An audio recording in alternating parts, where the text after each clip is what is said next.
Good evening, everybody, and welcome to a very special edition of the Sport Limerick Soccer Podcast, where we're joined by Republic of Ireland Women's Under-19's manager, Dave Connell. Thanks for joining us this evening, Dave. Pleasure, Adrian. Absolute pleasure. Obviously, we've a number of things we can speak with you about, Dave. Obviously, the upcoming qualification games, which are coming thick and fast now in the space of 6 days. You face 3 teams, England, Switzerland and Northern Ireland. But the big pull, I suppose, for us in Limerick is we're just delighted to be able to host these games, and hopefully there will be a big support at the Markets Field. You must be eagerly anticipating the start yourself on Wednesday night. Yeah, we're really looking forward to it. Obviously no bigger than England. At home in Limerick, and as I say, I'm really looking forward to it. And there was a couple of options that I was given as head coach manager, in terms of venues, and Limerick was on those venues, so that was the first choice. So we were delighted then that the FEI were able to manage to facilitate that, and the two pitches were made available to us, which was very, very important. So, and then all systems go. So we're definitely delighted to be here, and can't wait to get going tomorrow night. Yeah, we're certainly delighted here that we were in the making for the choices for these games. You mentioned there, they don't come any bigger for Irish people than a big rivalry with England. That's the first game coming up. Promises to be a spicy encounter, I suppose, and you will be hoping that Limerick people will get out in particular and support the team as well. Yeah, well, initially what we're hearing is that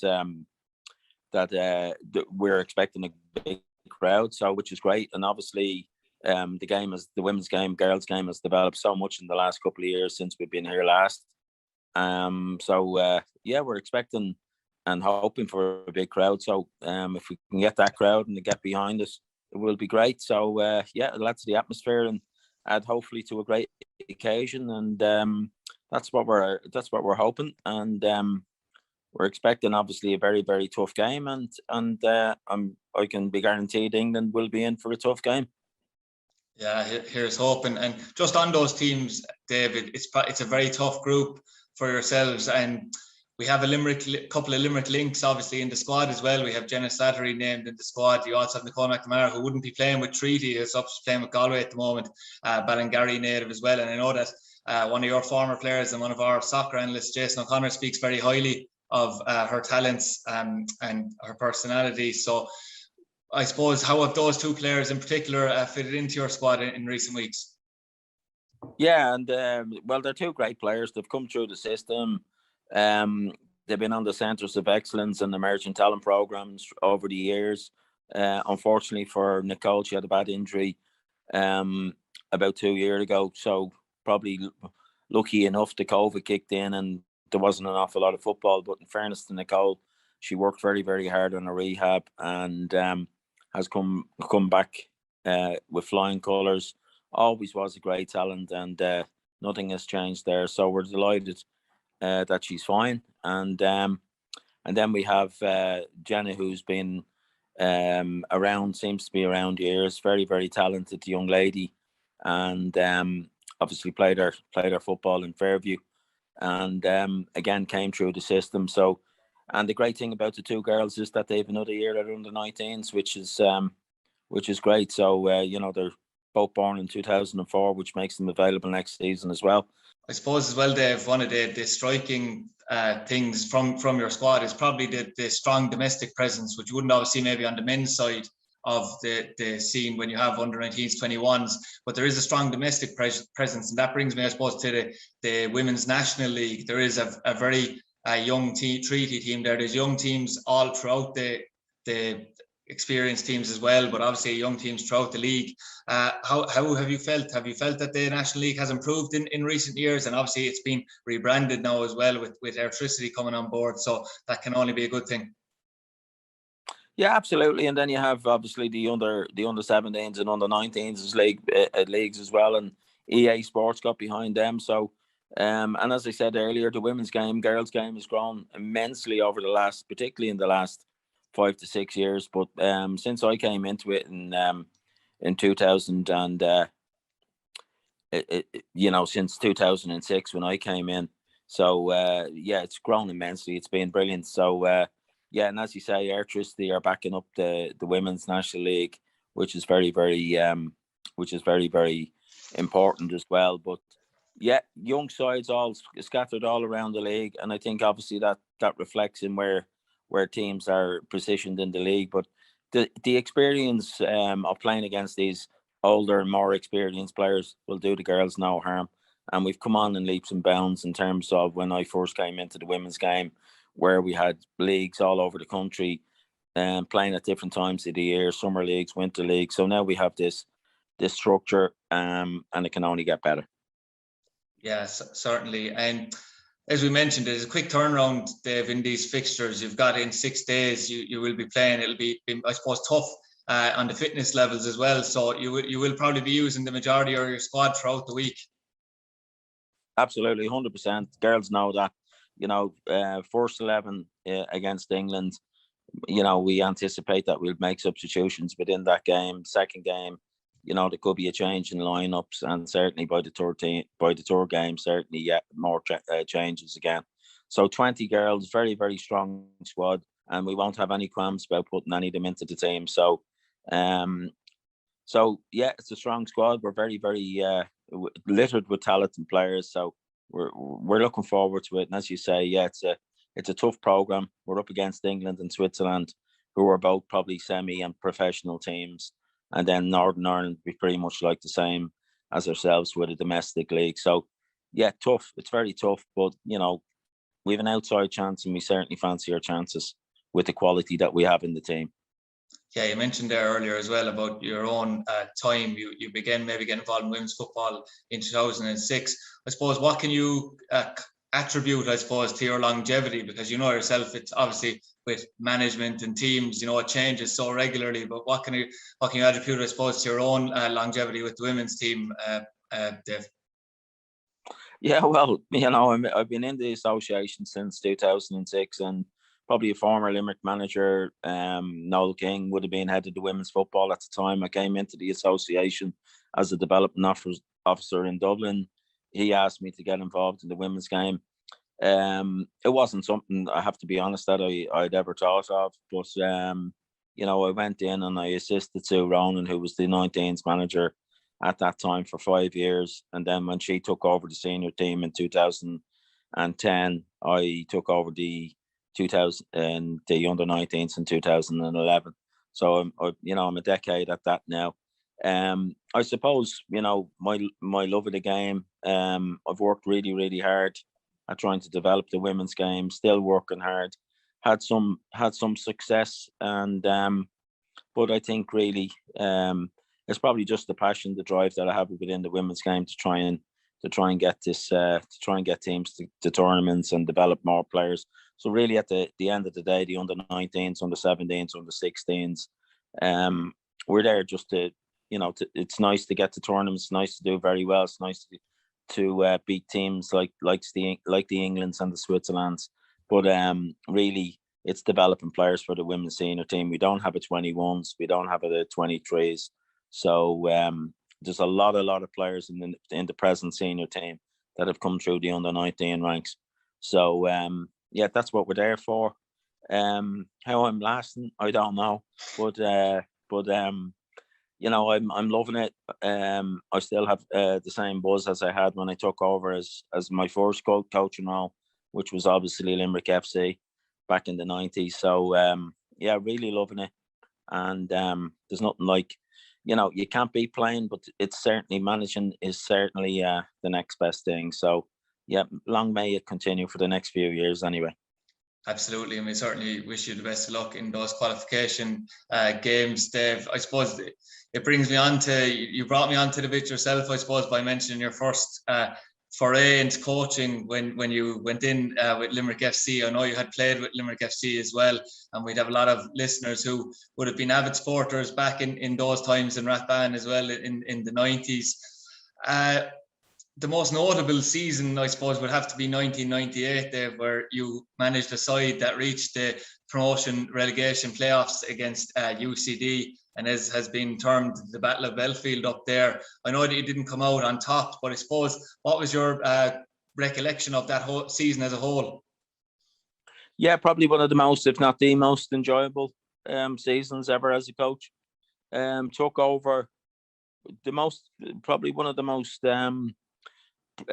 really pleasing things about the whole squad was that, 3/4 of it was from Limerick, which was very important for me. I felt that if we could do that, if we could manage to get players from Limerick playing for Limerick and have that passion and desire to wear that jersey, wear that, the badge on the jersey, and hopefully that would be successful. Considering in the previous season, we had finished bottom of the first division, so to reach the playoffs was a very, very pleasing thing, and I thought it was an amazing feat for a lot of the lads who'd come from junior football, and with some quality players. And as we all know, there's some quality players, and always has been some quality players in Limerick, and that's what I wanted to do. I think we had 4 players from Dublin, and the rest were all from Limerick, and it was great. That was probably the most pleasing part. But really, the enjoyment, the level of say results against teams that had far superior budgets than what we had at the time was very pleasing. And I think I made some really, really good friends on that team. I played with some of them in the previous years, and I always knew the talent was there. It was just if we get these people to believe in what we could achieve, and that year we nearly did it. We were probably a little bit robbed up in Belfield with 9 or 10 minutes added on time, 1-0 up. We were hard done by. I thought we were always chasing the game back in Rappan, then back in Hogan Park. So, we were missing Ray that night. Ray O'Halloran missed the game in Belfield due to a family commitment, and I think probably, won't say we would have won the game, but certainly we might have been in a better place. Probably with that bit of experience near the end of the game, but with a couple of players sent off, which obviously didn't help. It was a tough one to take. But when you look back on it, it was a great achievement. But we were so close to doing something really special, because that's what we set out at the start of the year. And as I say, we nearly did it with most of the team from Limerick. Yeah, that is important to know. I was speaking to Noel O'Connor, who was involved in the youth team when you were down in Limerick FC, Dave, and he said that was one of the best parts of it, in the fact that there was 3/4, as you said, Limerick, because there might have been a fear maybe at the time that, a Dublin manager coming in might fill the team. It had happened in the past, in the early 90s maybe, where the team had been filled with a lot of players from outside of Limerick and there wasn't that same connection. But when I speak to all the players that were involved in your squad, I suppose it might fill you with pride to hear that they always speak so highly of yourself, and as well speak so highly of that time. They said there was great camaraderie in the squad that time. Yeah, it was really special. Helped probably an awful lot by, we had Fran Mullally, who was assistant. Fran had a great knowledge of the local junior football, and he did a great job bringing in a lot of good players. So yeah, it was brilliant. Really, obviously I spent a little bit of time in Limerick before that, previous to that, living in Limerick, running the CE scheme in Rappan, the football one.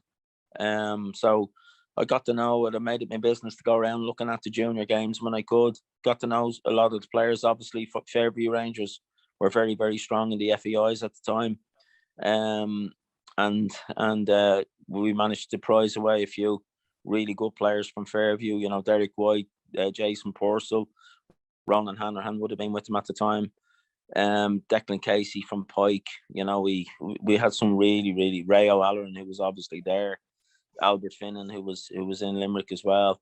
Jason O'Connor, had a fantastic season, banging in a lot of goals. Garrett Ryan, which was littered with really, really, really good players. And then added Howie King was always decent at getting goals in and around then. So Eddie Hickey, fantastic goalkeeper. really, really great. It was a great side when you look at it, you know, and what they achieved. So yeah, I'm really delighted. As I say, you know, I regard all those lads were not only players, but they were friends, and we had that camaraderie that could really, really, I think, got us really, really so close. And then obviously the second season, we were just littered with injuries, you know, unfortunately, you know, and that's the way it went. But and that was football. We had a tight enough squad. We were very, very lucky that season that we didn't pick up too many bad injuries, and it was just unfortunate the follow season that's what happened. Yeah, would it be fair to say you were disappointed with the way your tenure with Limerick ended, Dave? Yeah, you know, listen, it's something that happens. When you go into a football club, you expect and think, and you know, probably that was my first job, and it was a little bit naive to believe that everybody was on the same wavelength as me in terms of the people that were on committees or whatever the case may be. Before I couldn't be further from the truth, and you only find out these things at a latter stage. But like at the end of the day, yeah, it wasn't great. And as I say, we were pretty you know, heavily affected by a lot of really crucial players that were injured for us. And I think if we hadn't picked up those injuries, we might have had a decent season. I think we definitely overachieved the first season. I was just about to say that, Dave, because the club maybe as a whole, I know people have an affinity with Hogan Park, probably because it's a nostalgic thing, you know, but let's be honest about it, it's not a great place to play football. I do have once remember Brian Kerr saying that it wasn't fit for human habitation in an article one time, really criticising it. But, you know, the club financially as a whole, you certainly overachieved because there was no, we'll say, as you said, resources really behind the club at that time. No, like our weekly wage at that time, including my own wages, was about £1,000 at the time. It was punts at the time, and we played Shelbourne in the League Cup game, and we're very, very close to knocking them out, and played really, really well, and we were probably the better team on the night, and one of their players, was on more money than our whole squad put together. So yeah, it was pretty hard to do that. And in fairness to the players, they were excellent in the way they conducted themselves, wore that jersey with a lot of pride and passion. And as I say, we were very, very close. And I think that was probably just the building of things. And if we had probably got a couple of seasons, or if I had got a couple of seasons, we might have made it to the Premier League. But in saying that, like, we weren't really in a position to be promoted, because you know the ground was what it was, and you know, to be perfectly honest, we made it suit us, and a lot of teams didn't like coming down near it, but we made that, you know, obviously we made that to our advantage. But we were it was probably a little bit of an overachievement, to kind of say the least. But a couple of seasons maybe at it, we would have been there, and maybe the club might have been in a better place at the time. But yeah, it was a lot of firefighting at the time in terms of trying to get investment into the club, and of course that obviously brings its own problems. So yeah, that was difficult, but certainly the way it ended, you know, wasn't great. But you just have to get on with it. Yeah, it certainly was an interesting start to a managerial career by any stretch. Dave, I know that you did have another season. You were with Galway in the League of Ireland, and that was your last we'll say, senior management in League of Ireland. Was that a conscious decision you made at the time, Dave, or was it down to opportunity, or did you decide that you didn't want it after that Galway tenure? Yeah, well, I went to, I finished with Limerick FC in the February. It was actually Valentine's Day in 1999, and so I took over Jamesborough then in the local junior league. We managed to win the Lawson Cup my first year, and then the second year we won the league and got to a semi-final of the FEI. So Galway came came looking. And when I look back on that decision, again, probably went into it, didn't know the full nuts and bolts what was going on in Galway as well, because it was probably in a worse state than what Limerick FC was in, but I wasn't aware of that and wasn't made aware of it. So it was very precarious.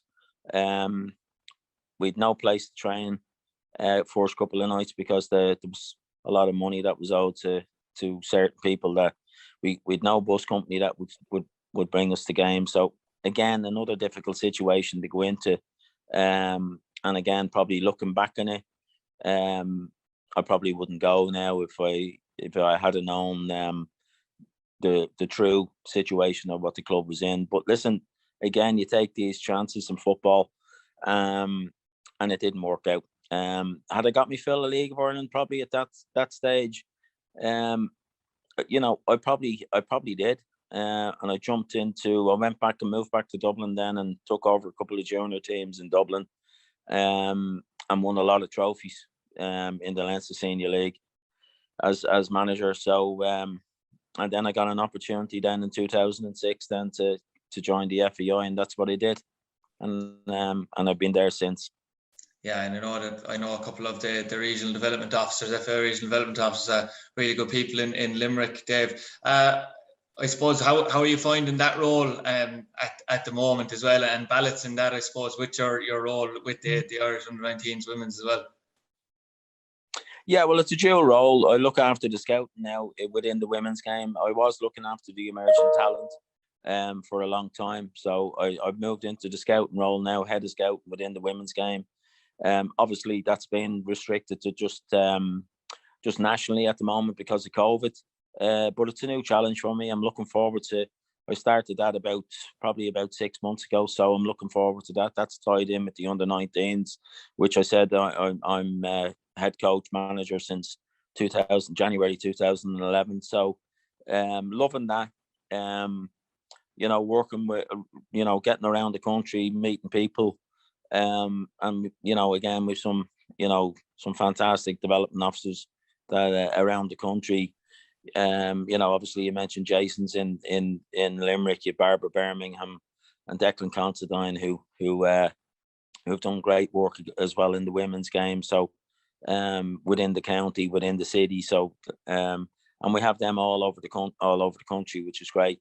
Yeah, you can't get away from the problems that the FEI have been in the last probably decade or so. So the new regime have come in, and it seems to have settled down a bit, and there's proper plans and structures in place, and particularly with the women's game.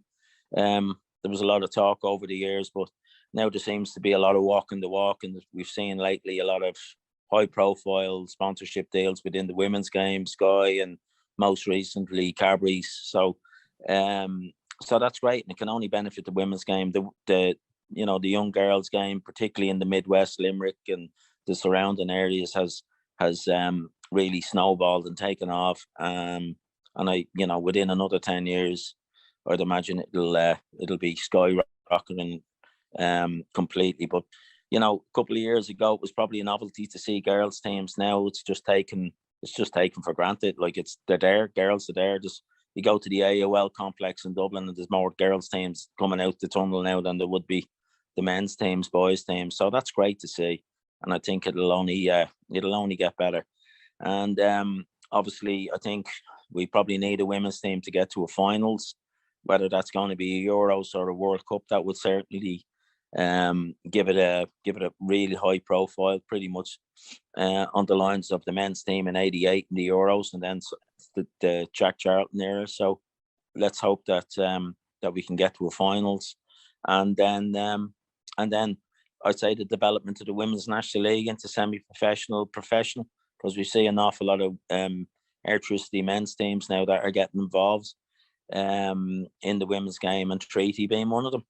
So I think there's good times ahead, and it's a good time to be in women's football, and it's a good time for the women to be involved in women's football, which is even better. And then obviously the development of coaches and the development of female coaches That's, it's relatively young in Ireland, and I think over the next 10 years we'll see an awful lot more of that. So yeah, I think